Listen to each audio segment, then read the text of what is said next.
Wait till later, whenever that is. I'm Matt Hiblin, and that's Overheard on Tony Katz Today. Producer Matt Hiblin, thank you so much. Tony Katz. Facebook, Tony Katz Radio. On YouTube, be sure to check out the channel, Tony Katz TV. That's what we do over there. I'll tell you about everything else that's coming podcast in just a moment. But the Emmys have taught us one very important lesson, and that is access is everything. I mean, if you missed the Emmys last night, you missed a really bad display of comedy. Stephen Colbert is unfunny. Seth Meyers is unfunny. I mean, these people are unfunny.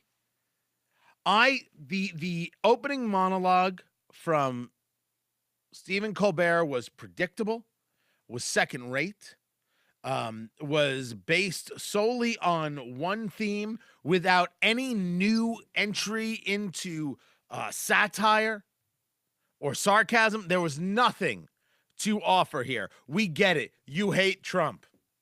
Ta-da! Like that's some kind of a victory. Like I'm supposed to be impressed by this. Then you did that whole thing with Seth Meyers. I consider Seth Meyers to be quite literally the worst late night host. I don't know why I have to say quite literally. I think that might not be necessary. He's simply the worst late night host. He's not funny. He is not interesting. He has never offered a point of view. And he cannot perform without Amy Poehler and Tina Fey. Just like Stephen Colbert can't perform without Jon Stewart. They can't do it.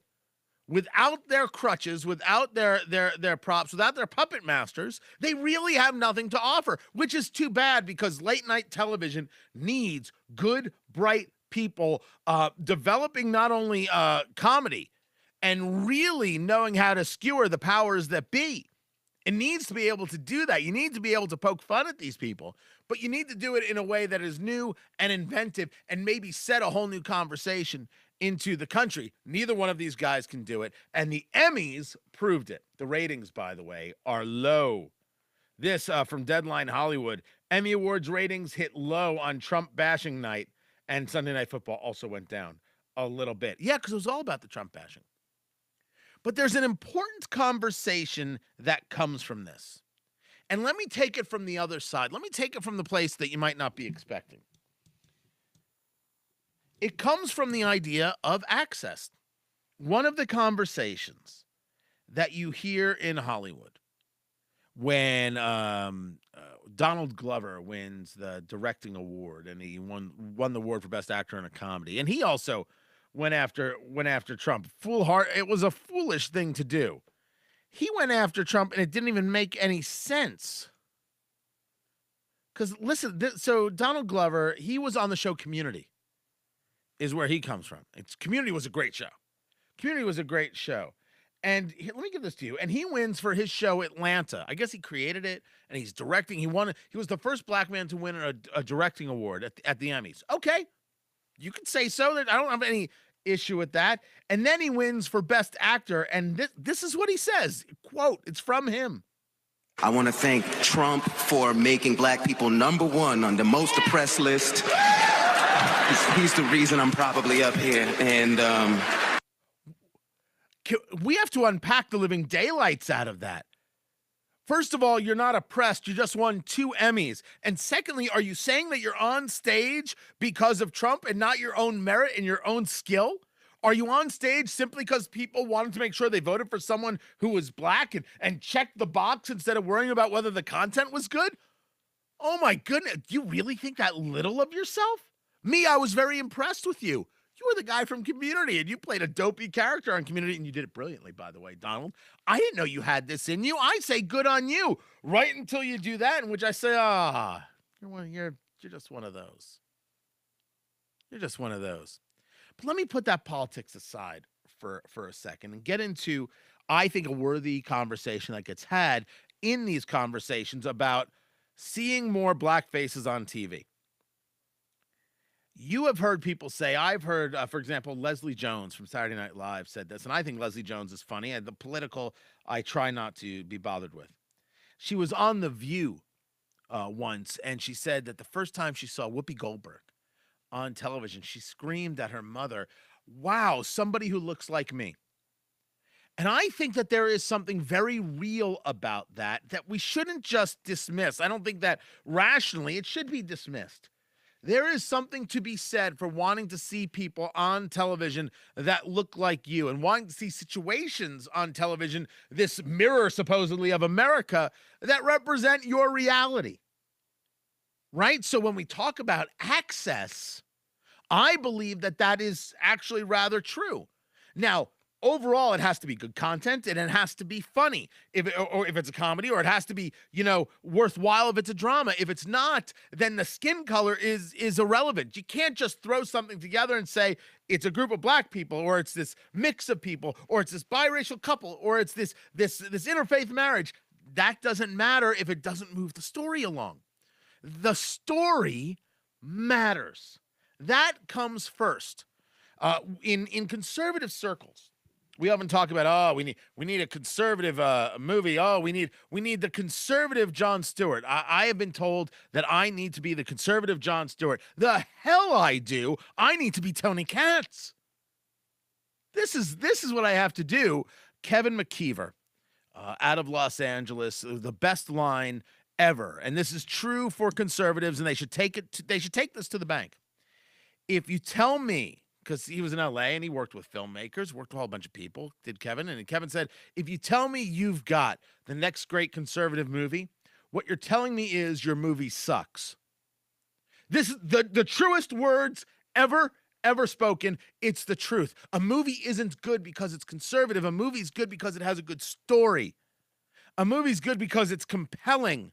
Star power doesn't make a movie good. Jennifer Lawrence, Javier Bardem, directed by Darren Aronofsky, that film Mother, that's now out. Michelle Pfeiffer's in it. Ed Harris is in it. It's a bomb. It's a disaster, this movie. It's entitled Mother. Made $7.5 million at the box office on opening weekend. It's garbage. So star power doesn't make a movie. But this idea of access is everything. And by the way, when I say star power doesn't make a movie, a good story makes a movie. A good story makes television. And I could understand why people would want to see people like themselves on TV, which is why it's about access. But if Hollywood really wants to talk about diversity, right? Access means more, they describe it as more diversity. Then they have to describe and start discussing and engaging diversity of thought, which they don't do. They consider diversity of thought hateful. Last Man Standing, anyone? You can make the argument that ABC had no more room on the schedule. They couldn't find a place for it, even though it was the second highest ranked comedy behind Modern Family on ABC. They didn't have any room for Last Man Standing? You mean they didn't have any room for the one comedy that leaned right, that used Barack Obama and snowflakes and political correctness as their punchlines? Amazing! No room for that.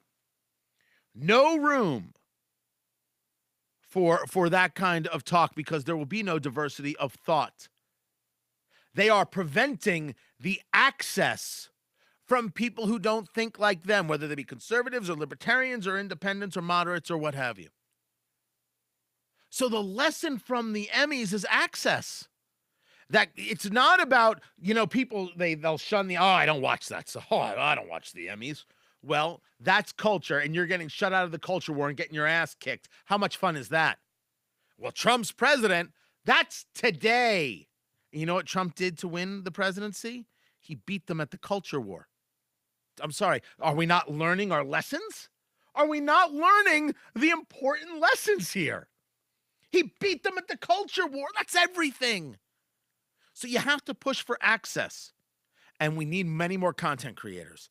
We have to create more shows. We have to find a way to sell these shows into television, into cable, into Netflix, into Hulu. Or we need to start creating our own networks or utilizing Facebook to create scripted content and pushing it out there and utilizing other capable and available platforms. Good content will be purchased because in the end, these Hollywood folk, they just want to make a couple of bucks. A lot of them are about the narrative. Most of them want to make some money. And that is the deep, dark secret. Access is everything. That's the lesson. You watch these Emmys and you realize that people who may have a leaning to the political right have no access. That has to end, and it won't end by walking away from it. It will only end by going right at it, creating more content, because they're right. You want to see people like you on TV. And if we're really going to be diverse, we have to start offering more people who look and think like us, which means, well, any color, any religion, any race, any sex, any sexual orientation. But don't believe at every single level that somebody who thinks that capitalism is good and maybe you should do something about illegal immigration, that makes you a racist bigot. We need access, and we have to fight for it, and we have to build it. I'm Tony Katz. We have some pretty cool friends. Tom Brady is a